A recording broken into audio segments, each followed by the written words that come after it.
तो भगवान श्री कृष्ण की बातें सुननी है, राम जी का चरित्र का अनुसरण करना है। उन्हें जैसी शिक्षा दी है राम जी ने, माता पिता के लिए क्या कर्तव्य है, भाई के लिए क्या कर्तव्य है, स्वामी के लिए क्या कर्तव्य है, पत्नी के क्या कर्तव्य है, तो ये हमें अपने जीवन में उतारना है और कृष्ण की जो बातें हैं वो हमें समझनी है। यह जो है परीक्षित जी ने सुखदेव जी को समझाया है और समझाने के बाद में अब एक दिन नारद जी महाराज पहुंच गए कंस के यहाँ पहुंचे और कंस के यहाँ जाकर के कहा कि अरे कंस क्या कर रहे हो तुम, बहुत दिन हो गए अभी तक तुमने कृष्ण बलराम को नहीं मार पाए। कृष्ण बलराम 11 साल के हो गए, तुम क्या कर रहे हो अभी तक। कंस ने कहा क्या करें, हमने बहुत बड़े बड़े राक्षस भेजे पर सब लौट के नहीं आए, जितने गए सब मर गए। तो नारद जी ने कहा एक काम करो, हम उपाय बताते हैं वैसा ही करो। बोले क्या? बोले ऐसा करो जो शंकर जी ने धनुष दिया था धनुष यज्ञ कर लो। धनुष यज्ञ के बहाने गांव के जितने भी आसपास के लोग हैं सबको बुलाओ और सबको बुला करके मेला का आयोजन करो और मेले में कृष्ण बलराम को बुला लो। कहा ठीक है, यही किया। बोले परसों करना है तुम्हें ये काम। बोले ठीक है। और कृष्ण को लेने के लिए बोले एक काम करो, अक्रूर को भेज दो। कहा ठीक है।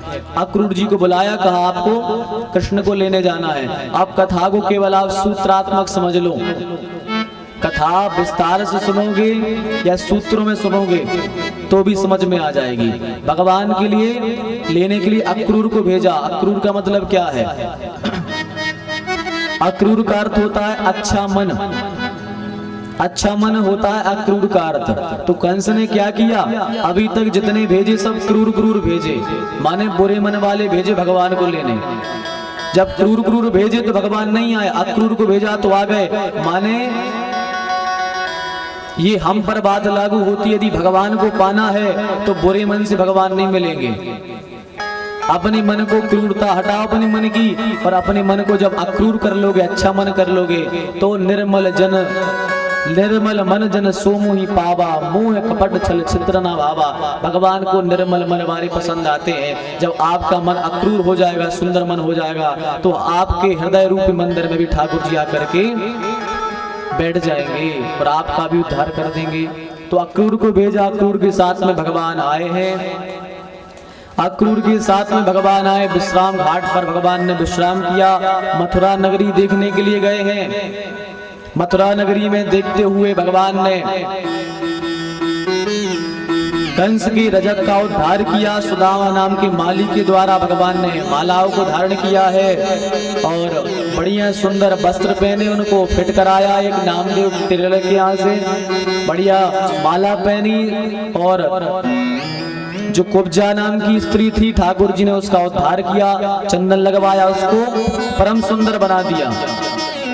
परम सुंदर बनाने के बाद में अक्रूर जी ने कह दिया कि महाराज कन्हैया आ गए हैं। कंस ने कह दिया कि कोई भी मथुरा में कृष्ण का स्वागत नहीं करेगा। कहा ठीक है। अब ग्वाल बाल बेचारे कई वर्षों से इंतजार कर रहे थे कब हमारे प्राण धर्म श्याम सुंदर आए। तो किसी ने कहा स्वागत का मना करा है, छत पर जाकर फूल बरसाने का मना तो नहीं किया। तो भगवान जिस रास्ते से निकले सब ग्वाल बाल आए और ऊपर से ठाकुर जी को पुष्प बरसा करके स्वागत करें। भगवान वहां से रंगशाला में गए हैं, धनुष का खंडन किया है और खंडन करके कुबलिया पीठ हाथी का उद्धार किया है। हाथी का उद्धार करके भगवान सीधे जहां कंस बैठे हैं ऊंची सिंहासन पर वहीं पहुंच गए। जैसे ही वहां पहुंचे हैं, राजा अलग बैठे हैं, महर्षि अलग बैठे हैं, ग्वालवाल अलग बैठे हैं, युवतियां अलग बैठी हैं, वृद्ध माताएं अलग बैठी हैं, सब अलग अलग बैठे हैं। जैसे ही भगवान ने प्रवेश किया है तो कहते हैं भगवान तो एक ही हैं पर सबने अनेक रूप में भगवान को देखा। कैसा? जैसे एक मणि है, धूप में रख दी आपने मणि को, आपने नीला चश्मा लगाया, मणि नीली दिखेगी। आपने हरा चश्मा लगाया, मणि हरी दिखेगी। आपने सफेद चश्मा लगाया, मणि सफेद दिखेगी। जो जैसा चश्मा लगाएगा मणि उसको वैसी दिखेगी। ऐसे ही भगवान वही है, पर जिसके आंखों के ऊपर प्रेम का, ज्ञान का, वैराग्य का, क्रोध का, शत्रुता का जैसा चश्मा लगा था भगवान सबको वैसे ही दिख रहे हैं। जो भगवान को प्रेम करते थे उनको कामदेव के समान दिखे, जो बड़े बड़े योद्धा मल्ल कंस था उनको भगवान यमराज के समान दिखे, जो महर्षि थे उनको भगवान ब्रह्म के समान दिखे, ग्वाल बालों को अपने सखा के रूप में दिखे। जाकी रही भावना जैसी प्रभु मूरत देखी तन तैसी। भगवान ने सबको अपने सौंदर्य का सुख प्राप्त कराया है। फिर भगवान ने युद्ध किया है, भगवान ने चाणूर के साथ में युद्ध किया है, और भगवान ने चाणूर के साथ में युद्ध किया है, बलराम जी ने मुष्टिक के साथ में युद्ध किया है। भगवान ने एक मुक्के से चाणूर को जमीन पर पटक दिया, बलराम जी ने मुष्टिक को पटक दिया। सल तो सलाए भगवान ने उनका भी उद्धार कर दिया। भगवान को बड़ा क्रोध आया, ऊंचे सिंहासन पर कंस बैठा था, भगवान दौड़ करके गए हैं, दौड़े दौड़े भगवान जा रहे हैं, भगवान दौड़ करके जा रहे हैं सिंहासन पर। जैसे ही भगवान दौड़ दौड़ कर गए हैं, जहां सिंहासन बैठे थे सिंहासन से कंस खड़ा हो गया, चिल्लाने लगा, अरे पकड़ो पकड़ो दोनों भाइयों, पकड़ लो, जेल में डाल दो। सब चिल्ला रहा है, पागल हो गया। भगवान ने एक तमाचा लगाया, सर से मुकुट नीचे गिर पड़ा। भगवान ने उसके केस पकड़े, कंस ने कहा केस क्यों पकड़ते हो, दर्द होता है। भगवान ने कहा दर्द हुआ, पता लगा केस को पकड़ने से कैसे दर्द होता है। आज पता लगा जिनके पग नहीं पटी बिमाई वे का जाने पीर पर आई। अरे जिसके पैरों में बिमाई नहीं पटी वो क्या तो जाने। कंस तुझे याद होगा कई वर्षों पहले तूने हमारी माता का केस पकड़े थे, ऐसे ही हमारी माता को दर्द नहीं हुआ होगा। आज तुझे एहसास हो रहा है कि हमारी माता को कैसे दर्द हुआ होगा। आज वही दर्द तुम्हें एहसास कराएंगे।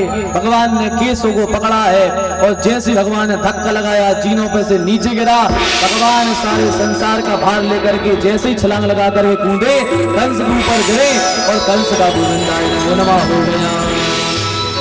बोलिए कंस मर्दन भगवान की जय हो।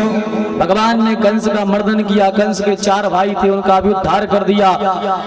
कंस की पत्नियां अस्थि प्राप्ति आई, कहा महाराज हमारे पति को क्यों मार दिया। भगवान ने उनको आत्मज्ञान दिया है। आत्मज्ञान देकर के भगवान कारागृह की ओर गए हैं। उग्रसेन महाराज को कैद से मुक्त किया है, और कैद से मुक्त करने के बाद में वसुदेव जी नंद बाबा को भगवान ने, वसुदेव देवकी को भगवान ने कैद से मुक्त किया है, और दोनों के चरणों में भगवान ने प्रणाम किया है। माता पिता के चरणों में भगवान ने प्रणाम किया है। ये होती है शिक्षा। यशोदा जी ने बड़ी प्यारी शिक्षा दी है अपने लाल को। बड़ों को प्रणाम करना सिखाया है, बड़ों को प्रणाम करना चाहिए। नीति कहती है अभिवादनशीलस्य नित्यं वृद्धोपसेविनः, अभिवादनशीलस्य नित्यं वृद्धोपसेविनः चत्वारि तस्य वर्धन्ते आयुर्विद्या यशोबलम। प्रणाम करने से हमें आयु, यश, विद्या और बल मिलता है, इसलिए हमेशा अपने से श्रेष्ठ को प्रणाम करना चाहिए, यह नीति कहती है। भगवान ने प्रणाम किया। महाराज उग्रसेन को राजा राज सिंहासन प्रदान की, राजा बना दिया। राजा जब बनाया, अब वसुदेव जी को पता लगा कि हमारे बच्चे का तो भी जनेऊ संस्कार नहीं हुआ, मुंडन नहीं हुआ, तो उज्जैन में सांदीपनी मुनि के यहाँ अध्ययन करने के लिए ठाकुर जी को भेजा। ठाकुर जी ने केवल बहुत ही जल्द 64 प्रकार की विद्याओं का अध्ययन कर लिया। धनुर्वेद, यजुर्वेद, सब वेदों का भगवान ने कंठस्थ सांगोपांग अध्याय अध्ययन किया है। और अध्ययन करने के बाद में गुरु माता को गुरु दक्षिणा के रूप में उनके पुत्र को जीवित करके प्रदान किया। और भगवान की वहीं पर सुदामा जी से भेंट हुई। सुदामा से भगवान ने कहा सुदामा कभी मौका मिले तो हमारी मथुरा आना, हमारी नगरी में। सुदामा ने कहा ठीक है, कभी मौका लगेगा तो आएंगे। ऐसा कहते हुए भगवान लौट करके अपने मथुरा लौट आए। मथुरा जैसे भगवान आए हैं, आज यशोदा जी ने, देवकी जी ने सोचा कि हमारा लाल बहुत दिन में आया है, चलो इसके लिए थोड़ा भोजन बनाएं, अपने हाथ से भोजन कराएंगे हमारे बालक को। देवकी मैया ने बहुत प्यारे प्यारे पकवान बनाए हैं, मक्खन बनाया है, सब 56 प्रकार के भोग बनाए हैं। 56 प्रकार का भोजन तैयार किया है। कन्हैया को कहा कि आओ लाला भोजन कर लो।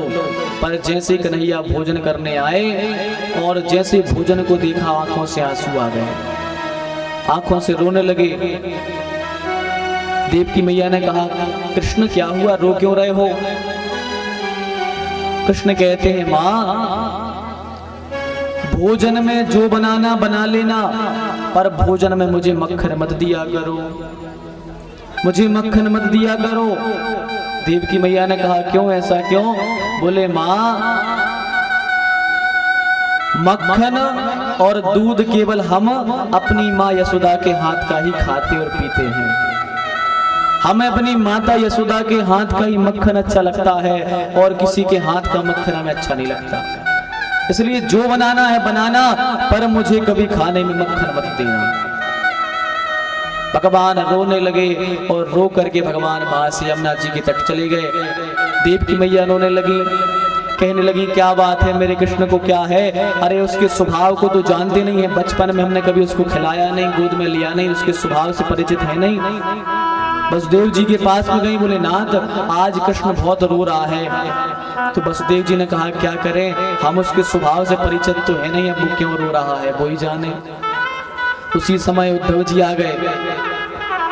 वसुदेव जी ने कहा, उद्धव अरे वो तुम्हारा तो सखा है, तुम्हारा तो वो सखा है, जरा जाओ उसके पास में, उससे पूछाओ कि वो रो क्यों रहा है, क्या बात है, क्यों रो रहा है। उद्धव जी दौड़े दौड़े गए हैं, भगवान यमुना के किनारे पर हैं। जैसे उद्धव जी गए, उद्धव ने कहा, अरे कृष्ण रो रहे हो, क्या बात है, रोते क्यों हो? भगवान कहते हैं, उद्धव मोहे ब्रज बिसरत नाही, मैं उन ग्वाल वालों को नहीं भूल पा रहा हूँ, उन गोपियों की याद आती है मैं, क्या बताएं उद्धव। उद्धव ने कहा, प्रभु